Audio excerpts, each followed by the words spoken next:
Hello दोस्तों, तो आज अपन डिस्कस करने वाले हैं चैप्टर 2 एनसीईआरटी क्वेश्चन फिजिक्स में ना, वही डिस्कस करते हैं अपन।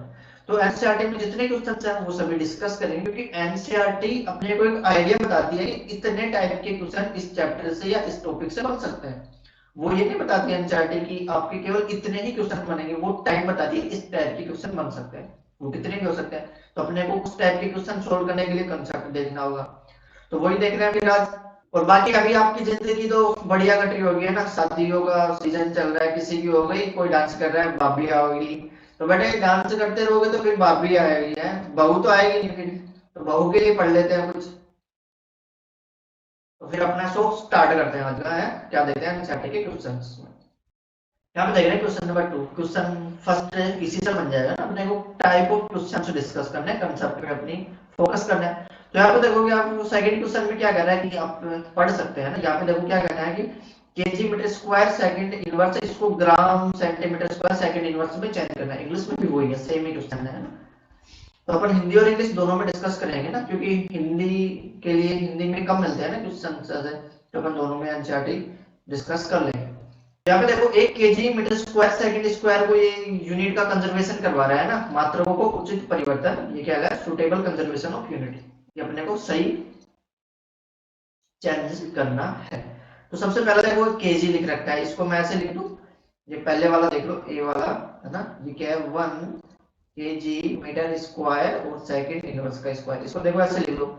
एक केजी को ग्राम लिखने में तो ग्राम में क्या होता है 1000 ग्राम होता है 1 केजी में।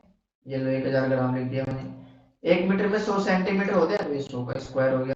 और ये सेकंड इनवर्स तो ये तो ऐसे ही है, तो अपने पास ये क्या आ गया, केजी की जगह ग्राम हो गया, मीटर की जगह सेंटीमीटर हो गया, और ये सेकंड इनवर्स ऐसे ही ऐसे लिख दिया।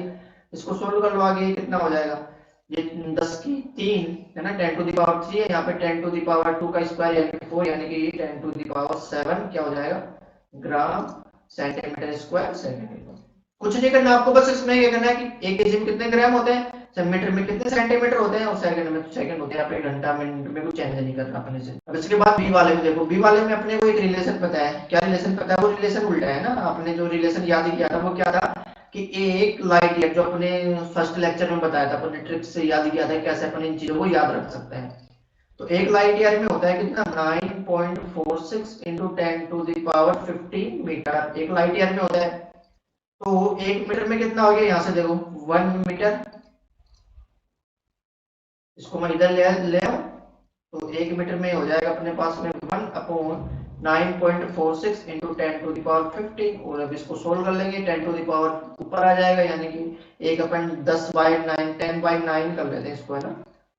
और ये 10 टू द पावर -16 हो गया, इसको सोल्व करेंगे तो ये कितना आ जाएगा 1.06 इंटू 10 टू द पावर -16। इसको सोल्व करने पे ये अपने को क्या मिल गया, 1 मीटर में इतने लाइट ईयर होते हैं, ऐसे डिस्कस करने होते हैं बस।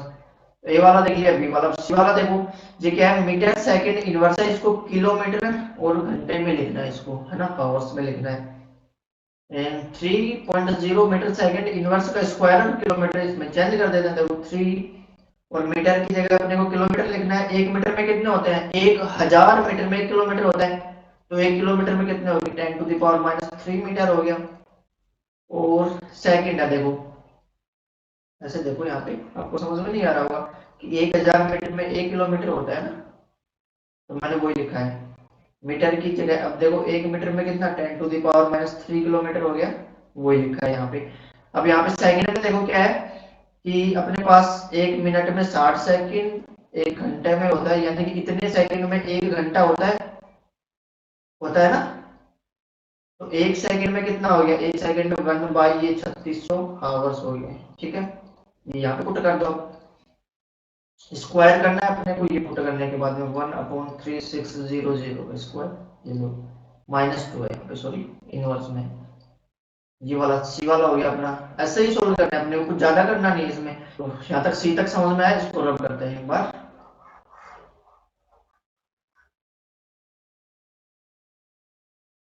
अब यहाँ पे देखते हैं इसका ऑप्शन डी, ये बढ़िया ऑप्शन है, इसमें आपको काफी कंसेप्ट यूज करने होंगे। सबसे पहले तो इसमें एक मेजर मिस्टेक ये देखो, इसमें लिख रखा है कि न्यूटन मीटर केजी इनवर्स का स्क्वायर, लेकिन ग्रेविटेशन में यहाँ पे ग्रेविटेशन का जो यूनिट होता है उसमें मीटर स्क्वायर आता है, इंग्लिश में ठीक लिखा हुआ है ना। इंग्लिश में ठीक है, हिंदी में गलत है। तो आपको ऐसी छोटी छोटी गलतियों की आदत डाल लेनी चाहिए, ऐसी गलतियां मिलती है हिंदी मीडियम में, नॉर्मल है ये, अपन कुछ नहीं कर सकते उनको, अपने को आदत डालने भी, और हिंदी में देखने के बाद इंग्लिश में देखो, क्योंकि ये तो चलो अपने को पता चल गया ना, क्योंकि ग्रेविटेशन जी की यूनिट है, गलत है यहाँ पे, कई बार पता नहीं चलता, तो एक बार उधर भी अपनी नजरें घुमा लिया करें ना किसी की तरफ से। तो यहाँ पे न्यूटन, न्यूटन को मैं क्या लिख सकता हूँ, न्यूटन क्या होता है, फोर्स यूनिट होती है एमए, फोर्स है ना। न्यूटन को मैं लिख दूँ ऐसे KG metre second inverse, even देखो केजी मास का यूनिट हो गया, एक्सीलरोमीटर पर सेकंड स्क्वायर एक्सीलरेशन होता है, ये मैं यहाँ पे लिख देता हूँ। तो मैं ऐसे लिख लूँ KG metre second inverse into में ये देखो मीटर स्क्वायर नया वाला इसका लिखा हुआ है, और ये केजी इनवर्स। अब देखो और इसको अच्छे से सोल्व करेंगे तो KG minus two plus one, यानी कि ये क्या हो जाएगा, केजी माइनस में वन, ये मीटर टू और वन मीटर की क्यूब हो जाएगी यहाँ से, और एस माइनस टू। बस अब इसको चेंज करना है, यानी कि मैं इसको d को ऐसे लिख दूं ना, ये g का वैल्यू क्या लिख दूं मैं यहाँ पे 6.67 into 10 to the power minus 11, और ये देखो इसी की फॉर्मेट में लिख देते हैं क्या, मीटर क्यूब सेकंड इनवर्स का स्क्वायर, और यहाँ पे केजी माइनस में 1 है। इसको मैं चेंज करना है मेरे को, किसमें देखो 6.67 into 10 to the power minus 11, तो अपन एज लिख लेंगे ऐसे की ऐसे, और मीटर क्यूब की जगह सेंटीमीटर करना है, तो एक मीटर में होता है 100 सेंटीमीटर है ना, तो यानी कि 100 सेंटीमीटर का स्क्वायर हो गया, यानी कि सेंटीमीटर क्यूब बाहर आ गया अपना। और सेकंड इनवर्स तो सेकंड तो मीटर, इसको टाइम के साथ छेड़छाड़ कोई नहीं करता, और केजी की जगह ग्राम लिखना है, यानी कि केजी, एक केजी में 1000 ग्राम होते हैं, यानी 1000 की पावर माइनस 1, यानी कि ग्राम इनवर्स आ गया, ये लो। इसको सोल्व कर लो आप, 6.67 10 टू द पावर माइनस 11, ये कितना हो गया, 10 टू द पावर कितना हो गया 6, और ये 10 टू द पावर माइनस 3 ऐसे लिख दूं, और ये क्या हो गया मेरे पास अब सेंटीमीटर क्यूब सेकंड इनवर्स और ग्राम इनवर्स, ये लो ये अपना आंसर आ गया।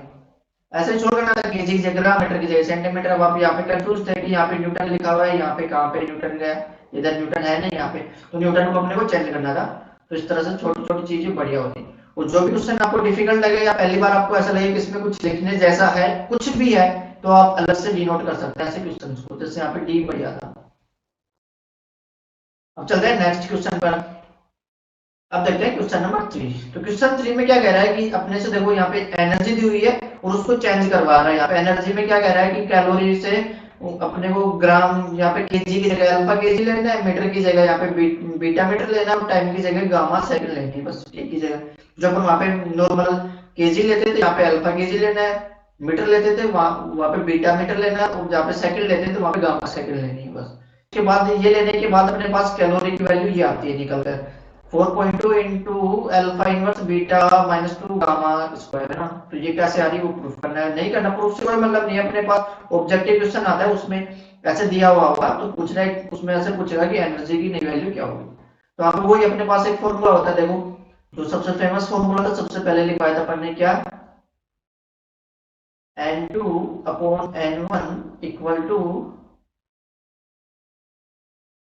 M1 अपॉन M2 की पावर A मान लो, ठीक है, L1 अपॉन L2 की पावर B, और T1 अपॉन T2 की पावर C, ऐसा करके एक फॉर्मूला था ना यहाँ पे।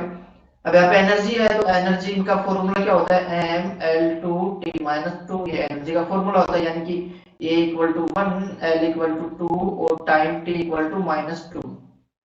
ये तीनों चीजें निकल के आ गई यहाँ से। अब देखो पहले N2 अपने को पता नहीं कितना आएगा, वो अपन निकालेंगे ना, ये तो दे दिया इसने ऑब्जेक्टिव में दिया है, वैसे मिलता नहीं अपने को। N1 कितना है, N1 अपने पास में 4.2 N1 है, ये रहा। और M1 की जगह अपने पास केजी 1 केजी लिखते हैं अपन, M1 इनिशियली है ना, और यहाँ पे अल्फा केजी लिखना है और 1 करना है, एक की वैल्यू 1। इसी तरह L1 कितना हो जाएगा यहाँ पे बता सकते हैं आप, L1 पहले 1 मीटर था, अब यहाँ पे बीटा मीटर है ना, ये मैं मन से नहीं लिख रहा, यहाँ पे क्वेश्चन में दिया हुआ है, देखो यहाँ पे है ना, ऐसे क्वेश्चन में लिख के दे रहा है ये अल्फा केजी और ये बीटा मीटर ऐसे। बी का वैल्यू कितना है 2, ये देखो बी का वैल्यू 2 है यहाँ पे। और T1 पहले अपने पास में 1 सेकंड लेते हैं अपन नॉर्मली, और यहाँ पे कितना है गामा सेकंड लेना है, बस ऐसे यूज करना है, और ऐसे क्वेश्चन सोल्व कर लेंगे एग्जैक्टली देखो, तो यहाँ पे देखो अपने को 4.2 तक मैं एग्जैक्टली लिख देंगे, ठीक है। अब अल्फा ऊपर आएगा तो अल्फा क्या हो जाएगा, माइनस में 1 हो जाएगा अल्फा, ये अल्फा -1 लिख दिया। बीटा स्क्वायर है, माइनस में ऊपर आएगा तो माइनस में हो गया। ये गामा माइनस में नीचे ऊपर आएगा तो माइनस में होगा, माइनस माइनस प्लस हो जाएगा, यानी कि ये गामा +2 हो गया, ये निकल जाएगा। देखो हलवा से सवाल था ऐसे क्वेश्चन। अब आपको ये टाइप का क्वेश्चन, इस टाइप के पे आपको काफी क्वेश्चन मिलते हैं। यहाँ पे अल्फा की जगह कई बार लिख देता है कि 10 किलोग्राम कर दिया, 10 ग्राम कर दिया, 50 ग्राम कर दिया, 50 सेंटीमीटर मीटर कुछ भी कर दिया। अपने को ये वाला कंसेप्ट लगाना है, ये फॉर्मूला लगाना है, आंसर आ जाएगा। अब चलते अपने नेक्स्ट क्वेश्चन पे। ये आपको समझ में आ रहा है ना। देखो क्वेश्चन 4, इसमें देखो क्या कह रहा है कि इस कथन की स्पष्ट व्याख्या कीजिए, कि अपने को एक्सप्लेन करना है, कोई स्टेटमेंट दिया है उसको क्लियरली एक्सप्लेन करना है।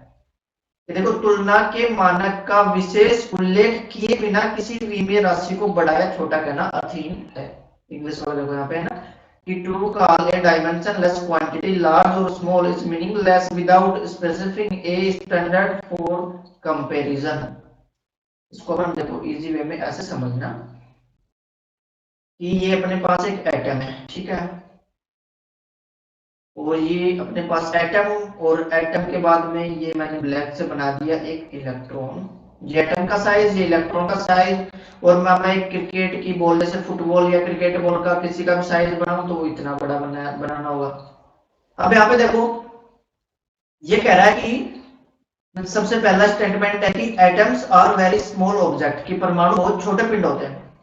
ये कहना गलत है, जब तक अपन किसी के रिलेटिव में नहीं बताते ना, किसी के सापेक्ष यानी कि दूसरे से कंपैरिजन करके नहीं बताते, तब तक वो छोटा बड़ा कुछ नहीं कह सकते उसको। क्यों? क्योंकि देखो परमाणु एक छोटा है, ठीक है, ये इस बॉल, ये जो अपने पास ये बॉल है और ये एटम है। अब देखो बॉल के रेस्पेक्ट में तो काफी छोटा है, लेकिन ये इलेक्ट्रॉन जो है अपने पास में इलेक्ट्रॉन से तो काफी बड़ा है ना। तो ये एक चीज से छोटा हो सकता है, एक से बड़ा हो सकता है। तो इसलिए इस चीज को मीनिंगफुल बनाने के लिए अभी इसका कोई अर्थ ही नहीं है ना, इसका अर्थ निकालने के लिए अपने को सापेक्ष में बताना पड़ता है। अपन उसको अच्छे से बताने के लिए कि ये फुटबॉल से काफी छोटा होता है या फिर इलेक्ट्रॉन से काफी बड़ा होता है, ऐसे कह सकते हैं उसको। ऐसे नहीं कह सकते कि छोटा होता है बड़ा होता है, जब तक अपन किसी के रिलेटिव में या किसी से कंपेरिजन नहीं करते तब तक नहीं कह सकते उसको।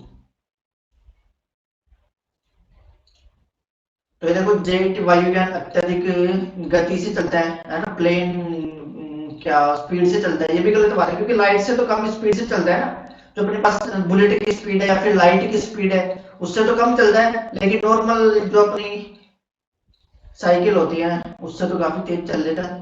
तो एक अर्थ ही ना, किसी के कंपैरिजन, बिना कंपैरिजन के अपन नहीं कर सकते। देखो बृहस्पति का द्रव्यमान बहुत ही अधिक है, इसको सही करने के लिए अपन ऐसे कह सकते थे कि बृहस्पति का द्रव्यमान है ना, जो अपने पास ये प्लेनेट है इसका अर्थ से काफी ज्यादा है, ऐसे कह सकते थे, ठीक हो जाता है। किसी से कंपैरिजन करके करना होता है, तो आपको ऐसे ध्यान रखना है कि देखो कमरे के अंदर वायु में अणुओं की संख्या बहुत अधिक है। इसकी एक कमरे के अंदर जितने इंसान बैठे उससे ज्यादा तो अणु होंगे उसमें, ऐसे कंपैरिजन करके बोलते तो अच्छा होता है। इलेक्ट्रॉन प्रोटॉन से बहुत भारी होता है, हाँ ये ठीक है, ये वाला स्टेटमेंट इसका ठीक है, इसने कंपैरिजन करके बताया। अभी ऐसे बोल देता है कि प्रोटॉन बहुत भारी होता है, तो गलत बात थी ना, क्योंकि प्रोटॉन इलेक्ट्रॉन से भारी होता है, आपसे थोड़ी भारी है। तो ध्वनि की गति प्रकाश की से बहुत ही कम होती है, ये भी कंपैरिजन करके बताया इसने, ये भी ठीक है। तो ऐसे कंपैरिजन करके बोलना अच्छा होता है। तो बन जाता है क्वेश्चन 5 पे। अब यहाँ पे देखते हैं क्वेश्चन 5। क्वेश्चन 5 में कह रहा है कि लंबाई का एक ऐसा नया मात्रक चुना गया है जिसके अनुसार निर्वात में प्रकाश की चाल 1 है। कोई उन्होंने कोई मात्रक या फिर ऐसे कोई भी एक उन्होंने क्या यूनिट उन्होंने मेजर किया जो अपने को बताया है ना। देखो स्पीड, लाइट स्पीड, किसी भी स्पीड का मात्रक होता है अपने पास, जैसे अपने एसआई यूनिट की बात करें तो एसआई यूनिट में क्या होता है, वो मीटर पर सेकंड होता है। अब यहाँ पे इसने कुछ नहीं बोला, अब इसकी जगह पर हम क्या यूनिट यूज करेंगे कि वो मात्रक की यूनिट है, ठीक है। यूनिट अपने को पता नहीं, कुछ भी यूनिट मान लिया अपन उसको, और उसकी स्पीड है 1 यूनिट।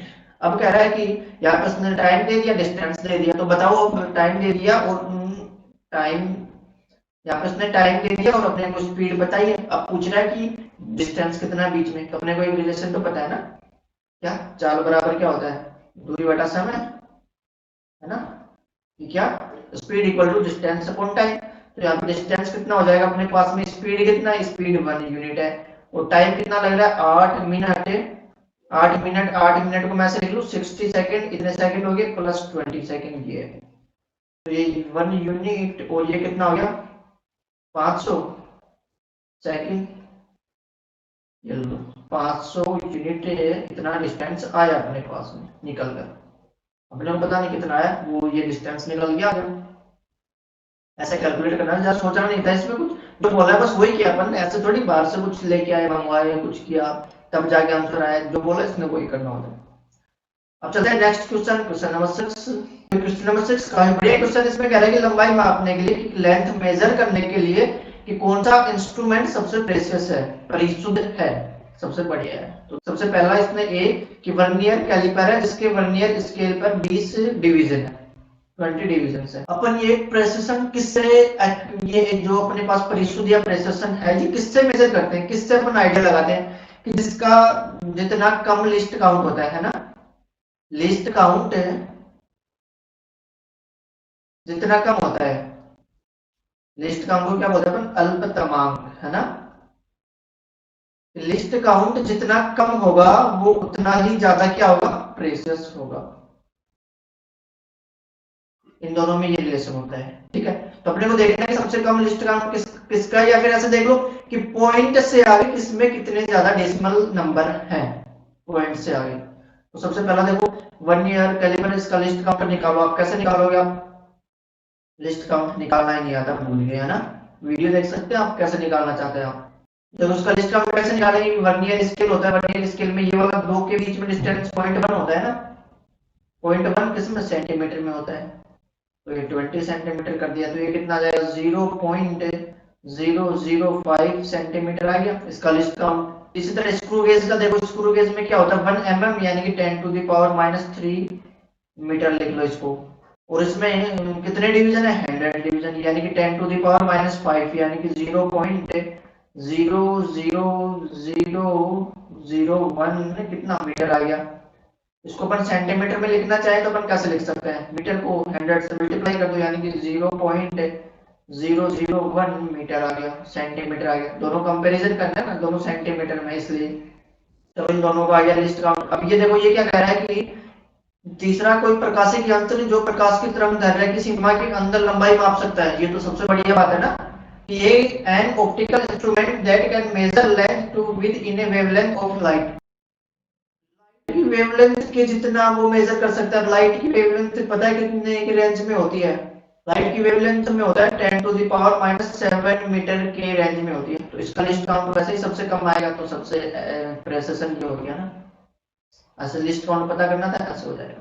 देखो क्वेश्चन नंबर 7, इसमें कह रहा है कि कोई स्टूडेंट है, वो क्या आ रहा है कि 100 आवर्धन, ये देखो 100 आवर्धन और यहाँ पे लिख रखा होगा मैग्निफिकेशन 100।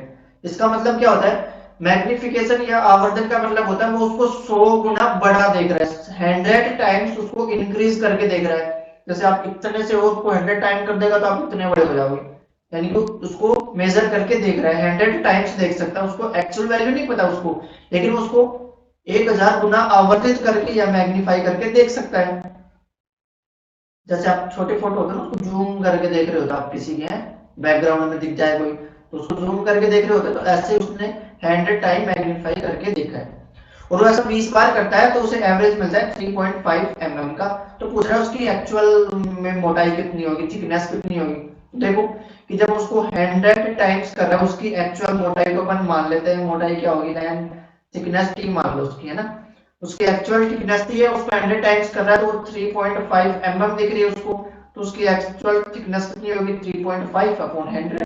तो ये देखो ये कितना हो जाएगा, ये हो जाएगा 0.035 mm उसकी एक्चुअल क्या होगी, थिकनेस होगी। उसको 100 गुना देख रहा है, 100 गुना 100 से मल्टीप्लाई कर दोगे तो ये आ जाएगा।